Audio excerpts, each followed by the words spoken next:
کہا میری بیوی بہت بد زبان ہے، میں کئی دفعہ طلاق دینے کی سوچ چکا ہوں، لیکن میرے 3 بچے ہو چکے ہیں، بچوں کو دیکھتا ہوں تو پھر میں اپنے صبر کا گھونٹ پی لیتا ہوں، ورنہ میرا جی چاہتا ہے اس کو ابھی طلاق دے کے گھر سے نکال دوں۔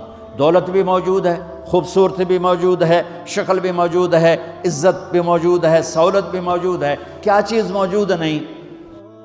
ایک خاتون مجھے ملنے آئی، ملانے والے نے مجھ سے کہا کہ اس کا خاوند کھربوں پتی، ارب پتی نہیں، کھرب پتی آدمی ہے، کھرب پتی پاکستان میں 2 4 10 آدمی ہیں۔ اس خاتون نے آ کر میرے سامنے بولنے سے پہلے ہی رونا شروع کر دیا، ورنہ پہلے کوئی عورت یا مرد آ کے دکھڑا سناتا ہے پھر روتا ہے، وہ روئی پہلے اور بعد میں۔ وہ کہنے لگی مولانا صاحب مجھے لوگ بڑا خوش قسمت سمجھتے ہیں کہ میں بہت بڑے مالدار کی بیگم ہوں، لیکن میں لعنت بھیجتی ہوں اس کی دولت پر کہ اس کا رویہ ہی میرے ساتھ اچھا نہیں، تو میں ہیرے کے سیٹ کیا کروں، میں سونے چاندی کے سیٹ کیا کروں، میں یہ کروڑوں روپے کی گاڑی کو کیا کروں جب میرے خاوند کا رویہ ہی میرے ساتھ انسانوں والا نہیں ہے اور اس کے اخلاق اچھے نہیں ہیں۔ میں آگ لگا دوں اس ساری دھن دولت کو، مجھے محبت چاہیے، اخلاق چاہیے، وہ کوئی نہیں اس کے پاس۔ چند دن بعد دوسرا واقعہ سنا، ایک نوجوان بڑا خوبصورت، وہ بھی اسی طرح لیکن اتنا مالدار، کافی مالدار، وہ آ کے میرے پاس بیٹھ کے رونے لگا، مولانا صاحب اب میں کیا کروں، میری زندگی برباد ہو گئی، میرا اتنا عالی شان گھر ہے، اتنی اچھی میری کمائی ہے، آمدنی ہے، لیکن میں کیا کروں؟ یہ اسی کے الفاظ بتانے لگا ہوں، میری بیوی کی زبان 20 فٹ لمبی ہے۔ میں کہا رکھ دی کتنے 20 فٹ چاہتے، میں کہا وچوں 19 فٹ کٹ دے شاید کچھ کم بن جاوے۔ کہا میری بیوی بہت بد زبان ہے، میں کئی دفعہ طلاق دینے کی سوچ چکا ہوں، لیکن میرے 3 بچے ہو چکے ہیں، بچوں کو دیکھتا ہوں تو پھر میں اپنے صبر کا گھونٹ پی لیتا ہوں، ورنہ میرا جی چاہتا ہے اس کو ابھی طلاق دے کے گھر سے نکال دوں۔ دولت بھی موجود ہے، خوبصورتی بھی موجود ہے، شکل بھی موجود ہے، عزت بھی موجود ہے، سہولت بھی موجود ہے، کیا چیز موجود نہیں؟ اخلاق موجود نہیں، حسن سلوک موجود نہیں، پیار محبت موجود نہیں۔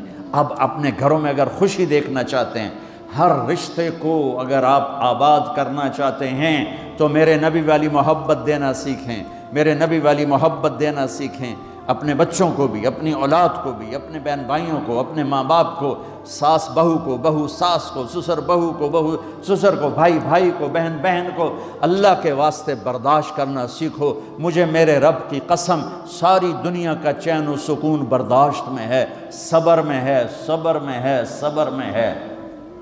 زبان۔ ایک نوجوان میرے پاس آیا، کہا جی میری بیوی سے لڑائی ہوتی، مجھے کوئی تعویذ دو۔ میں نے کہا بیویوں پہ تعویذ اثر ہی نہیں کرتا۔ کہنے لگا کیا کروں؟ میں نے کہا ایک عمل بتاتا ہوں، سنت عمل، کہ 1-2 لقمے اپنے ہاتھ سے بیوی کو کھلا دیا کرو۔ وہ کہنے لگا اس سے کیا ہوگا؟ میں نے کہا یہ تو تم دیکھو گے، پھر میں پوچھوں گا تم سے کیا ہوگا۔ میں نے کہا یہ سنت عمل ہے، اس سے محبت بڑھے گی۔ کوئی 8-10 دن گزرے تو اس کا فون ویسے آ گیا حال احوال پوچھنے میرا، تو مجھے اپنی بات یاد آ گئی۔ میں نے کہا میری بات پہ عمل کیا تھا؟ کہنے لگا نہیں۔ میں نے کہا کیوں؟ کہنے لگا شرم آتی۔ میں نے کہا لڑتے ہوئے شرم نہیں آتی؟ کبھی کوئی کمزور سے بھی لڑتا، عورت تو بیچاری کمزور ہے۔ چلو یہاں کی عورتیں طاقتور ہیں، سنا ہے کہ بڑی شیرنیاں ہیں اور ان کے خامد سارے بکری، یہ شیر ہیں، الٹا ہی کام ہے یہاں، عورتیں شیر ہیں، خامد بکریاں ہیں۔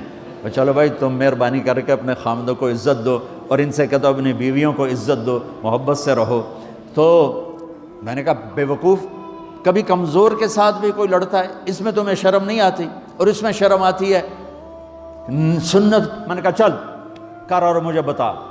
کوئی 2 گھنٹے بعد اس کا فون آیا، کہا مولانا دوپہر کا کھانا تھا، میں نے اپنی بیوی کے منہ میں لقمہ جو دیا نا تو اس کا منہ وہیں کھلا رہ گیا۔